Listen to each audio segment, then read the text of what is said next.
Bonjour à tous, ceci est la partie 21, bienvenue.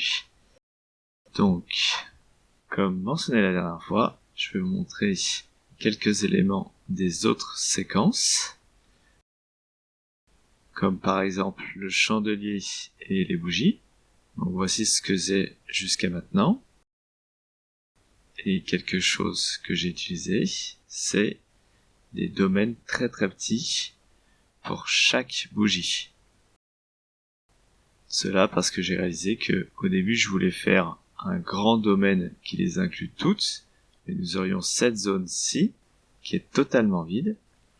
Donc une chose importante si vous faites cela, c'est que si jamais vous dupliquez un des domaines, faites attention parce que un domaine dupliqué va utiliser le même répertoire pour son cache, c'est-à-dire que lorsqu'on joue l'animation, la simulation est enregistrée sur notre disque dur, et si deux domaines ont le même répertoire pour le cache, les deux vont écraser le cache de l'autre. Ok?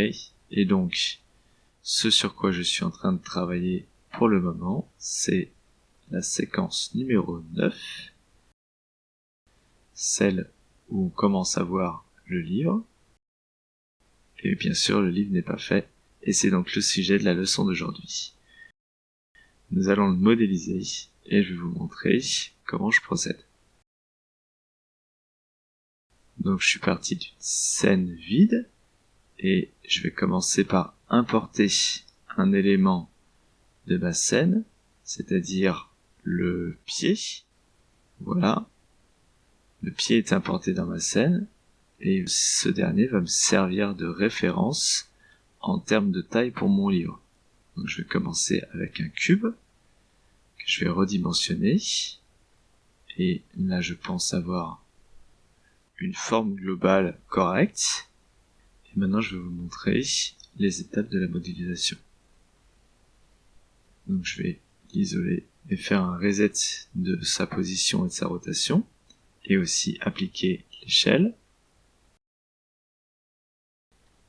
Donc je vais commencer comme ceux de la bibliothèque par faire une couverture. Et puisque cet objet est censé être animé pour le coup, ce que je vais faire, c'est que je vais séparer la partie supérieure et la partie inférieure du dos de la couverture. Ok, donc maintenant ces parties sont séparées, je vais vous montrer pour l'animation. Alors, la plupart du temps, il est préférable de ne pas animer l'objet en lui-même, pas la géométrie. Ce qui est préférable de faire, c'est d'utiliser ce que nous avons fait pour les matériaux, c'est-à-dire créer un empty, le placer à l'endroit où il va y avoir la rotation, donc à cet endroit-ci, pourquoi pas, et ensuite parenter cette partie à l'empty en utilisant le raccourci CTRL-P sur mon clavier. Et maintenant, je vais animer simplement l'empty, ce qui va me permettre plus tard de pouvoir changer, par exemple, le modèle de mon objet.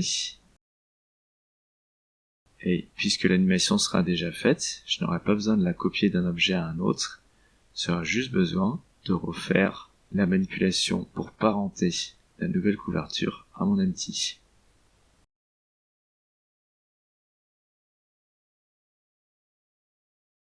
Maintenant, pour pouvoir bouger le livre dans son ensemble, ce que je vais faire, c'est que je vais créer un autre empty qui va être pourquoi pas au centre. Je vais l'appeler empty book root, root comme les racines, en gros, et je vais donc parenter tous ces éléments à cet empty.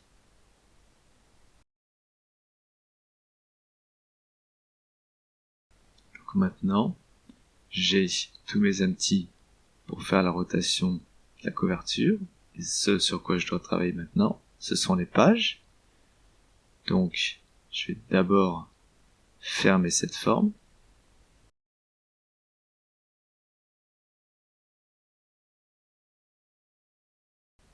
Voilà.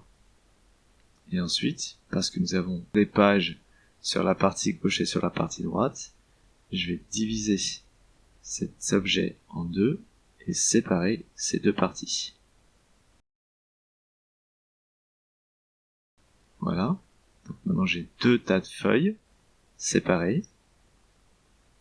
Je vais les rendre enfants de notre racine, de notre objet racine.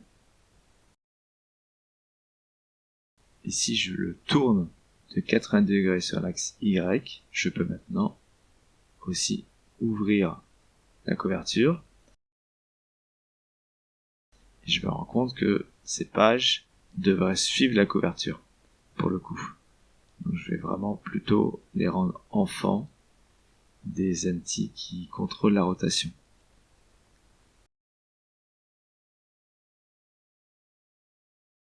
Voilà. Ce qu'on peut voir là, c'est que l'objet a tourné quand je l'ai parenté, c'est parce qu'il récupère la rotation de l'objet racine. Donc ce que je peux faire là maintenant, c'est choisir Object, Keep Transform. Et comme ça, il va rester à la même position. Et maintenant, quand j'ouvre le livre, les pages suivent la couverture. Ce que je vais faire ensuite, c'est faire en sorte que ces pages changent de forme avec le livre qui s'ouvre. Donc, j'ai commencé à animer le livre, comme ça je peux passer facilement de l'état ouvert à l'état fermé. Ok, comme ça. Et maintenant, on aimerait avoir ce tas, bien sûr, qui change son aspect quand le livre s'ouvre ou se ferme.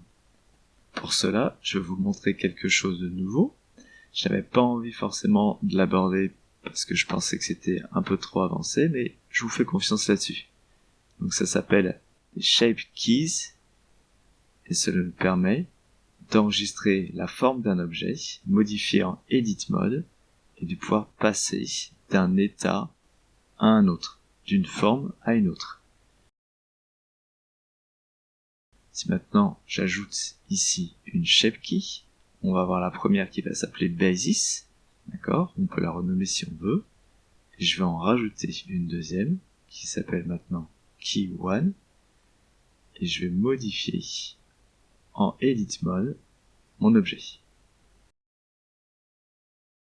Voilà la forme. On se rend compte que lorsqu'on sort de Edit Mode, il reprend sa forme originale. Pourquoi?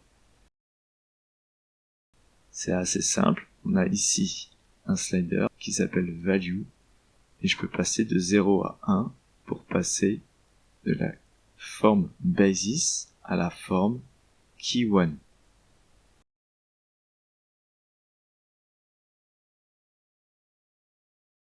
Ok, et donc maintenant, je peux aussi animer cette valeur, comme toutes les valeurs dans Blender. On peut voir que les pages se modifient avec l'ouverture du livre. Donc ce que je vais faire maintenant, c'est que je vais dupliquer cette partie des pages de l'autre côté, et maintenant, j'ai mon livre qui s'ouvre et qui se comporte comme un livre en fait. Donc maintenant que nous avons ceci, on a besoin d'une page qui va tourner. Donc j'ai mon objet ici, il suit pour l'instant l'objet racine, donc je vais maintenant ajouter une animation pour qu'il suive les pages du livre. Et ce que je vais faire maintenant, je vais augmenter la plage de mon animation pour ajouter une animation de la page qui tourne, comme ceci. Et ce que je peux faire maintenant, c'est ajouter des Shape Keys à ma page.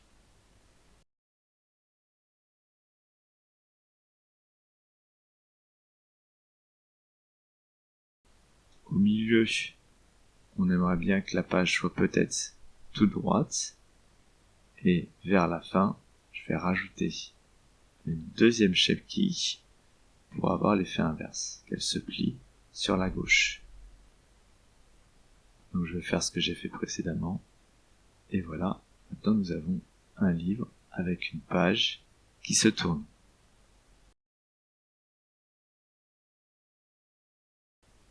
à partir de maintenant, c'est plutôt simple. Je peux dupliquer simplement la page existante, décaler de quelques frames les clés d'animation.